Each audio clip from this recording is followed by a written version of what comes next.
ಆತ್ಮೀಯ ಬಂಧುಗಳೇ, ಶ್ರೀರಾಮಚರಿತ ಮಾನಸ ಅರಣ್ಯಕಾಂಡ, ಇದರಿಂದ ಚೌಪಾಯಿಗಳು ಮತ್ತು ದೋಹೆಯನ್ನು ತಿಳ್ಕೊಳ್ಳೋಣ.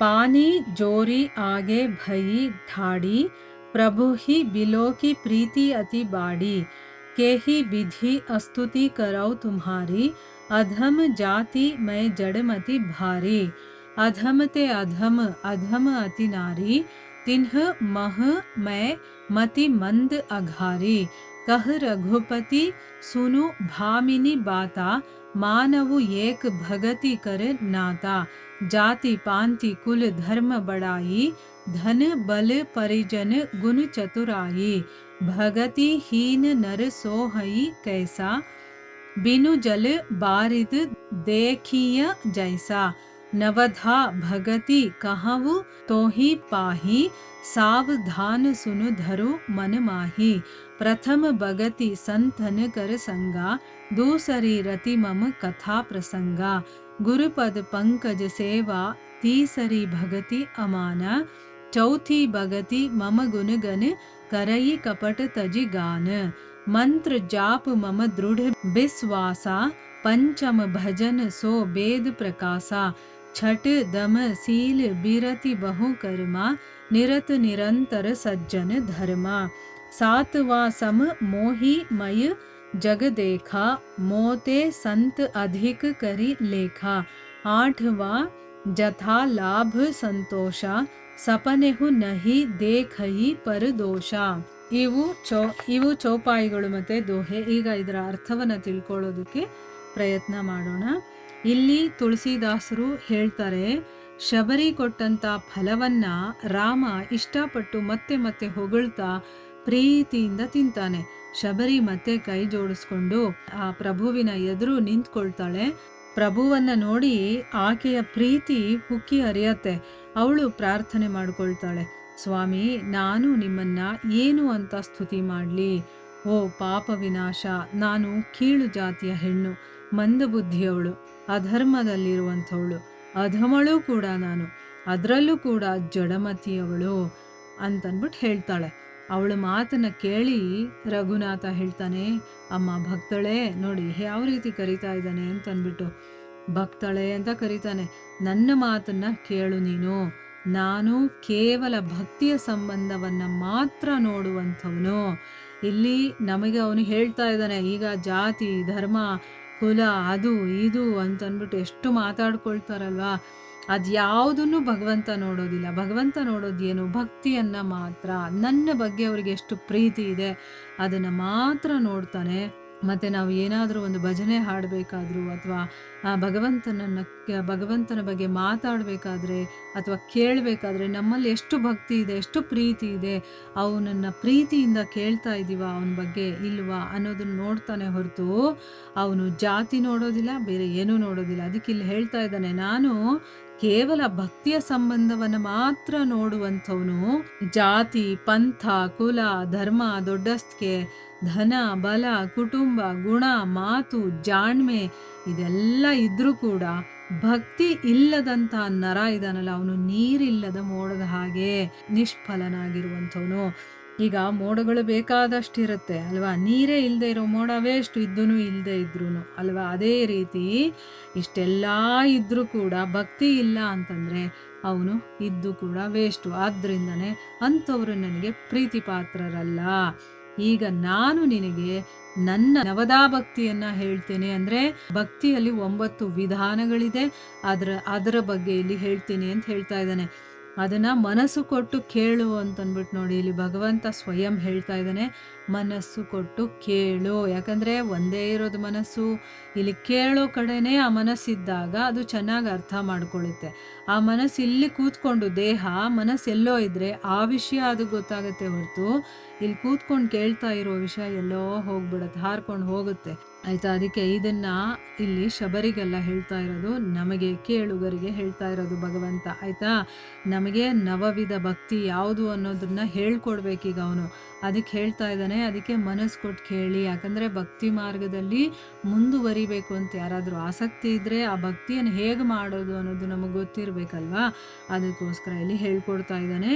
ಮೊದಲನೇ ಭಕ್ತಿ ಏನಪ್ಪ ಅಂತಂದರೆ ಸಜ್ಜನ ಸಾಂಗತ್ಯ. ಅಂದರೆ ಏನು? ಸಜ್ಜನರ ಸಹವಾಸ ಅಂದರೆ ಸತ್ಸಂಗ ಅಂತ ಕೂಡ ಆಗುತ್ತೆ. ಅಂದರೆ ಸಜ್ಜನರು ಅಂದರೆ ಏನು? ಭಗವಂತನ ವಿಚಾರಗಳನ್ನು ಯಾರು ಮಾತಾಡ್ತಾರೋ, ಯಾರು ಕೇಳ್ತಾರೋ, ಯಾರು ಅದ್ರ ಬಗ್ಗೆನೇ ವಿಚಾರಗಳನ್ನು ಮಾಡ್ತಾರೋ ಅಂಥವರ ಜೊತೆ ಇರೋದು. ಅಂಥ ಮಾತುಕತೆ ಎಲ್ಲಾಗುತ್ತೋ ಆ ಸಹವಾಸವನ್ನು ಮಾಡೋದನ್ನು ಸಜ್ಜನರ ಸಹವಾಸ ಅಂತ ಹೇಳ್ತಾರೆ. ಇದು ಮೊದಲನೇ ಭಕ್ತಿ. ಎರಡನೇದೇನು ಅಂತಂದರೆ ನನ್ನ ಕಥಾ ಪ್ರಸಂಗಗಳಲ್ಲಿ ಅನುರಕ್ತಿಯನ್ನು ಇಟ್ಕೊಳ್ಳೋದು, ಆಸಕ್ತಿಯನ್ನು ಇಟ್ಕೊಳ್ಳೋದು. ಅಂದರೆ ಏನು? ಈಗ ನೋಡಿ, ಭಗವಂತನ ವಿಚಾರಗಳನ್ನು ಎಷ್ಟು ಕೇಳಿದ್ರೂ ಸಾಕು ಅಂತಲೇ ಅನಿಸಲ್ಲ. ಈಗ ಪ್ರವಚನಗಳನ್ನು ದೊಡ್ಡ ದೊಡ್ಡ ಕಥೆಗಳನ್ನು ಮಾಡೋರೆ ಬೇರೆಯವ್ರ ಕತೆ ಮಾಡಬೇಕಾದ್ರೆ ಅಲ್ಲೋಗಿ ಕೂತ್ಕೊಳ್ತಾರೆ.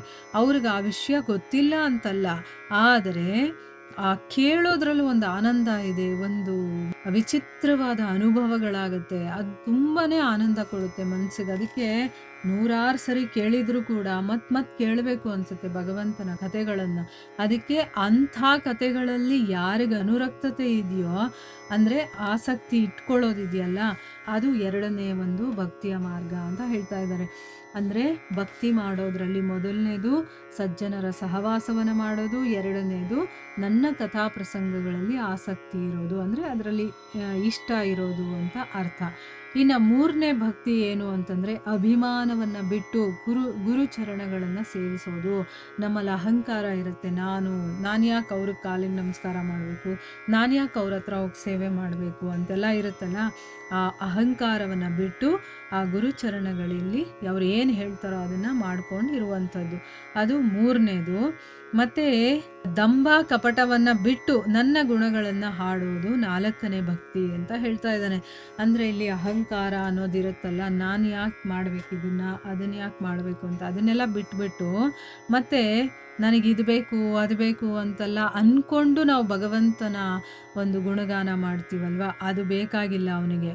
ಇದನ್ನೆಲ್ಲ ಬಿಟ್ಟು ನನಗೇನೂ ಬೇಕು ಅನ್ನೋದು ಇರೋದಿಲ್ಲ, ಭಗವಂತನಿಗೋಸ್ಕರ ಅವನ ಸಂತೃಪ್ತಿಗೋಸ್ಕರ ನಾವು ಭಜನೆ ಮಾಡೋದು ಅಥವಾ ಪ್ರಾರ್ಥನೆ ಮಾಡೋದು ಅಥವಾ ಏನೇ ಒಂದು ಸೇವೆ ಮಾಡಿದ್ರೂ ಕೂಡ ಆ ಭಗವಂತನ ಗುಣಗಾನ ಮಾಡೋದು ಕೂಡ ಅವನಿಗೋಸ್ಕರ. ಅಂದರೆ ಭಗವಂತನಿಗೆ ಖುಷಿ ಆಗುತ್ತೆ ನಾನು ಹೇಳಿದ್ರೆ ಅಂತಂದ್ಬಿಟ್ಟು ಗುಣಗಾನ ಮಾಡೋದಿದೆಯಲ್ಲ, ಅದು ನಾಲ್ಕನೇ ಭಕ್ತಿ.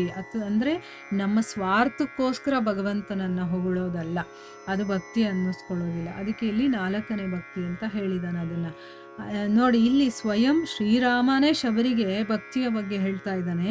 ಇದರ ಮೂಲಕ ನಾವು ಕೂಡ ಕೇಳಿ ತಿಳ್ಕೊಳ್ತಾ ಇದ್ದೀವಲ್ವ, ನಾವೆಷ್ಟು ಭಾಗ್ಯಶಾಲಿಗಳು ಅಂತ ನಾವು ತಿಳ್ಕೊಬೋದು.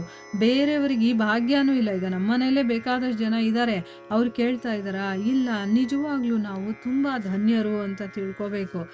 ಯಾಕೆ ಅಂತಂದರೆ ಇಂಥದ್ದೆಲ್ಲ ಸಾಮಾನ್ಯವಾಗಿ ಯಾರಿಗೂ ಸಿಗೋದಿಲ್ಲ. ಸಿಕ್ಕಿದೆ ಅಂತಂದರೆ ಅಂಥವರೆಲ್ಲರೂ ಕೂಡ ಪುಣ್ಯ ಮಾಡಿರೋರು. ವೇದಗಳಲ್ಲಿ ಪ್ರಸಿದ್ಧವಾಗಿರುವಂಥ ನನ್ನ ಮಂತ್ರದ ಜಪ ಅಂದರೆ ರಾಮನಾಮ ಇದೆಯಲ್ಲ, ಅದು ಮತ್ತು ನನ್ನಲ್ಲಿ ದೃಢವಾದಂಥ ವಿಶ್ವಾಸ ಇರಬೇಕು. ವಿಶ್ವಾಸ ಇಲ್ಲದಿದ್ದರೆ ಆ ಭಗವಂತನ ಬಗ್ಗೆ ಅಥವಾ ಯಾರ ಬಗ್ಗೆ ಆದರೂ ಆಗಿರಲಿ, ಅವ್ರ ಮೇಲೆ ವಿಶ್ವಾಸ ಇಲ್ಲ ಅಂತಂದರೆ ಅವ್ರ ಬಗ್ಗೆ ಕೇಳೋದಕ್ಕೆ ಸಾಧ್ಯನೇ ಇಲ್ಲ. ಅವ್ರ ಬಗ್ಗೆ ಪ್ರೀತಿ ಇರೋದಕ್ಕೂ ಬರೋದಕ್ಕೂ ಕೂಡ ಸಾಧ್ಯ ಇಲ್ಲ. ಮೊದಲು ವಿಶ್ವಾಸ ಅನ್ನೋದು ತುಂಬ ಇಂಪಾರ್ಟೆಂಟ್ ಆಗುತ್ತೆ. ಇದು ಐದನೇ ಭಕ್ತಿ. ಅಂತಂದ್ರೆ ಏನು? ನನ್ನ ಮಂತ್ರದ ಜಪ ಇದೆಯಲ್ಲ ಅದು, ಮತ್ತೆ ನನ್ನಲ್ಲಿ ದೃಢವಾದಂಥ ಒಂದು ವಿಶ್ವಾಸ ಇರಬೇಕು. ಇದು ಐದನೇ ಭಕ್ತಿ ಆಗಿದೆ. ಇಂದ್ರಿಯಗಳ ನಿಗ್ರಹ, ನಮ್ಮ ಇಂದ್ರಿಯಗಳನ್ನು ಕಂಟ್ರೋಲ್ ಮಾಡ್ಕೊಳ್ಳೋದು, ಮತ್ತು ಒಳ್ಳೆಯ ಸ್ವಭಾವ, ಶೀಲ ಅಂತ ಹೇಳ್ತೀವಲ್ವ, ಅದು ಒಳ್ಳೆಯ ಸ್ವಭಾವ. ಲೌಕಿಕ ಕರ್ಮಗಳಿಂದ ವಿರಕ್ತಿ. ಅಂದರೆ ಏನು? ಮಾಡಲೇಬಾರ್ದು ಲೌಕಿಕ ಕರ್ಮಗಳು ಅಂತಲ್ಲ, ಅದರಲ್ಲೇ ಆಸಕ್ತಿ ಇಟ್ಕೊಂಡಿರಬಾರ್ದು, ಹೆಚ್ಚು ಆಸಕ್ತಿ ಇಟ್ಕೊಳ್ಳೋದು. ದಿನ ಎಲ್ಲ ಬರೀ ಐಹಿಕದಲ್ಲೇ ಮುಳುಗಿರೋದಿರತ್ತಲ್ಲ, ಆ ರೀತಿ ಮಾಡಬಾರ್ದು. ನಿರಂತರ ಸತ್ಪುರುಷರ ಧರ್ಮಾಚರಣೆಗಳಲ್ಲಿ ತೊಡಗಿರ್ಬೇಕು. ಯಾರು ಸತ್ಪುರುಷರಾಗಿರ್ತಾರೋ, ಯಾರು ಆತ್ಮಜ್ಞಾನಿಗಳಾಗಿರ್ತಾರೋ, ಅವರು ಏನು ಆಚರಣೆ ಮಾಡಿರ್ತಾರೋ ಅಂಥದ್ರಲ್ಲಿ ನಾವು ತೊಡಗಿರೋದು, ಅವ್ರಿಗೆ ಸಹಾಯ ಮಾಡಿಕೊಂಡು ಅವ್ರ ಜೊತೆಲಿರೋದು. ಅವ್ರ ಜೊತೆಲಿದ್ದರೆ ಸಾಕು, ಅವರ ಒಂದು ಸೇವೆಯನ್ನು ಮಾಡ್ತಾ ಇದ್ದರೆ ಸಾಕು, ನಮಗೆ ಭಕ್ತಿ ಅನ್ನೋದು ತಂತಾನಾಗೆ ಬಂದ್ಬಿಡುತ್ತೆ. ಈಗ ನಾರದ ಮುನಿಗಳು ಅಷ್ಟೇ, ಋಷಿಗಳ ಸೇವೆ ಮಾಡ್ತಿದ್ರು, ಅವ್ರು ತಿಂದಿದ್ದನ್ನೇ ತಿಂತಿದ್ರು, ಅವ್ರು ತಿಂದು ಮಿಕ್ಕಿದ್ದನ್ನು ತಿಂತಿದ್ರು, ಅವರು ಏನು ಸತ್ಸಂಗ ಮಾಡ್ತಿದ್ರು ಅದನ್ನೆಲ್ಲ ಕೇಳ್ತಿದ್ರು. ಹಾಗೆ ಅವರಿಗೆ ಭಕ್ತಿ ಅನ್ನೋದು ಬಂದಿದೆ. ಬಂದಿದ್ದು ಆಯಿತಾ. ಇದನ್ನು 6ನೇ ಭಕ್ತಿ ಅಂತ ಹೇಳ್ತಾರೆ. ಇನ್ನು ಜಗತ್ತನ್ನೋದು ರಾಮಮಯ ಅಂತಂದ್ಬಿಟ್ಟು ಸಮಾನ ಭಾವದಿಂದ ನೋಡ್ತಾ ಸಜ್ಜನರನ್ನು ನನಗಿಂತ ಹೆಚ್ಚಿನವರು ಅಂತ ತಿಳ್ಕೋಬೇಕು. ಇದು 7ನೇ ಭಕ್ತಿ ಅಂತ ಹೇಳ್ತಾನೆ. ಈಗ ಜಗತ್ತಲ್ಲಿ ಎಲ್ಲವೂ ಕೂಡ ರಾಮಮಯ ಅಂತ ಹೇಳ್ತಾರೆ. ಆದರೆ ಹೇಳೋದು ಸುಲಭ, ಆದರೆ ಆ ದೃಷ್ಟಿ ನಮಗೆ ಬರಬೇಕು. ಎಲ್ಲ ಕಡೆ ನಮಗೆ ಭಗವಂತ ಕಾಣಿಸ್ಕೊಳ್ಬೇಕು ಆಯಿತಾ. ಅಂದರೆ ಎಲ್ಲ ಅಟ್ಲೀಸ್ಟು ನಮಗೆ ತಿಳ್ಕೊಂಡಿದ್ದೀವಿ ಎಲ್ಲರೂ ಭಗವಂತನೇ ಅಂತಂದಾಗ ಸಮಾನ ಭಾವನೆ ಇಟ್ಕೊಳ್ಳೋದು. ಇವರು ಬೇರೆ, ಇವ್ರಿಗೇನು ಗೊತ್ತಿಲ್ಲ, ಇವ್ರನ್ನ ನೆಗ್ಲೆಕ್ಟ್ ಮಾಡೋದು ಆ ಥರ ಅಲ್ಲ.